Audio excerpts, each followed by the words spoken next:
오늘 본문은 또 다른 비유로 시작을 합니다. 본문은 마가복음에서만 기록하고 있는 내용입니다. 이 비유의 강조점은 앞절의 씨 뿌리는 자의 비유와는 다릅니다. 즉, 씨 뿌리는 자의 비유에서는 씨의 성장에 좋은 토질과 풍성한 수확이 강조되었으나 본문에서의 비유는 씨앗을 자라게 하며 풍성한 수확을 이루게 하는 신비로운 능력이 강조되고 있습니다. 이 비유는 하나님 나라와 관련되어 있으며 특히 하나님 나라가 어떻게 성장하는가와 관련이 되어 있습니다. 4장 26에서 29절입니다. 또 이르시되 하나님 나라는 사람이 씨를 땅에 뿌린 것 같으니 그가 밤낮 자고 깨고 하는 중에 씨가 나서 자라되 어떻게 된 것을 알지 못하느니라.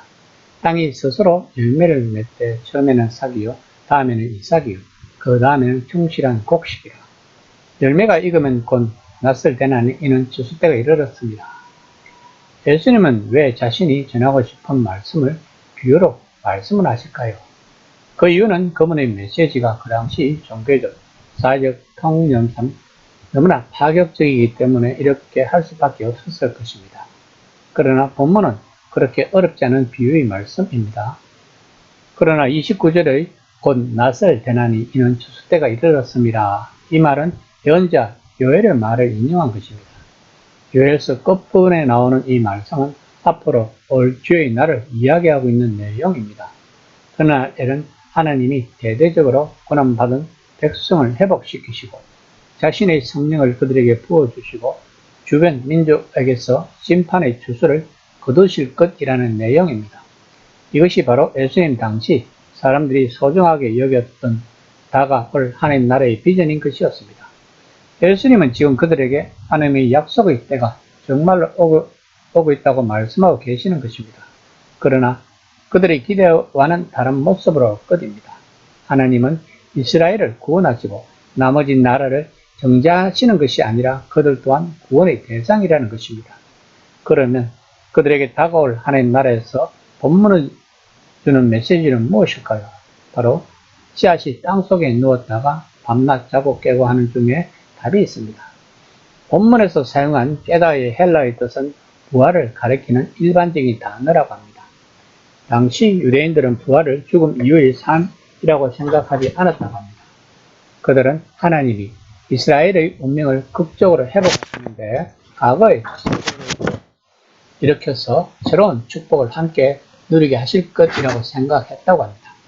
그렇다면 본문에 나오는 비유는 갈릴리에 사시는 예수님의 사역이 사람들이 기대했던 하나님 나라 운동 같이 보이지 않을지도 몰라도 사실 그 사역은 오래전에 하나님이 약속하셨고 그들이 기다려온 추수 때를 위한 파종기라는 뜻입니다. 사람들은 하나님이 약속하신 식물이 어떻게 씨앗에서 자라나는지를 보지 못하겠지만 분명 씨앗은 자라고 추수기가 올 것입니다. 그러므로 갈릴리에서 예수님이 시작하신 사역이 작다고 무시하지 말라는 경고이기도 한 것입니다. 그것은 하나님이 하실 위대한 일의 시작이기 때문입니다. 그러므로 오늘날에도 소명을 확인받는 순간이라 두세 명이 함께 모여 기도하고 계획하는 것과 같은 작은 시작을 무시하지 말라는 경고이기도 한 것입니다. 그러므로 본문은 오늘날 본격적으로 하나님의 일을 시작하려는 사역자들에게 힘이 되는 말씀일 것입니다. 4장 30에서 32절입니다. 또 이르시되 우리가 하나님 나라를 어떻게 비교하며 또 무슨 비유로 나타낼까? 겨자씨 하늘과 같으니 땅에 심길 때는 땅 위의 모든 씨보다 작은 것이로되 심긴 후에는 자라서 모든 풀보다 커지며 큰 가지를 내나니 공중의 새들이 그 그늘에 깃들일 만큼 되느니라. 유대인들은 구약 성경에서 이사야 40장을 가장 유명한 말씀이라고 생각했다고 합니다. 거기서 예언자는 질문을 합니다. 40장 18절 말씀입니다. 그런즉 너희가 하나님을 누구와 같다 하겠으며 무슨 형상을 그에게 비기겠느냐. 이사야의 이 본문은 창조주 하나님이 고난의 때가 지난 후에 자기 백성을 구출하러 오시는 이스라엘을 회복하러 오시는 새로운 비전으로 가득하다는 것입니다. 이스라엘은 그들의 하나님을 많은 것을 약속하지만 아무것도 하지 못하는 이방신처럼 무능하고 무기력한 신으로 생각해서는 안 된다는 말씀인 것입니다. 마찬가지로 예수님에게 어떻게 이것을 하나님 나라의 시작이라고 할 수 있습니까? 라고 말해서는 안 된다는 것입니다. 그 자신은 처음에는 가장 작지만 나중에는 큰 감목으로 자랍니다. 그리고 공중의 새들이 그 그늘의 둥지를 턴다는 것입니다. 에스겔과 다니엘도 그 왕국을 묘사할 때 나무처럼 자라서 주변 사람들이 그 밑에 피할 수 있게 된다는 이미지를 사용했습니다.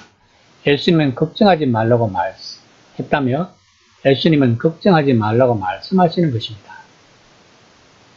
그러므로 내 하나님이 누구시며 무엇을 약속하셨는지를 기억하라고 하시는 것입니다. 이 작은 시작이 하나님이 의도하신 나라의 시작임을 깨달아야 한다는 것입니다. 그 나라는 나중에 온 세상의 그늘을 드리울 것이라고 말씀하고 있습니다. 이것이 바로 하나님이 일하는 방식이고 그 나라를 자라게 하시는 하나님의 방식이라고 예수님은 지금 말씀하시고 있는 것입니다. 4장 33에서 34절입니다. 예수께서 이러한 많은 비유로 그들이 알아들을 수 있는 대로 말씀을 가르치시되 비유가 아니면 말씀하지 아니하시고 다만 혼자 계실 때에 그 제자들에게 모든 것을 해석하시더라. 복음서 전체에는 약 70개의 비유가 있으나 마가는 그 중에 18개만 기록하고 있다고 합니다. 그렇지만 마가는 예수님께서 많은 비유로 말씀하셨다는 것을 알고 있었을 것입니다. 만일 예수님께서 비유로 말씀하지 않고 직접적으로 말씀을 전하면 아직 마음의 준비가 되지 않은 유대인들은 즉시 거부하려고 했을 것입니다.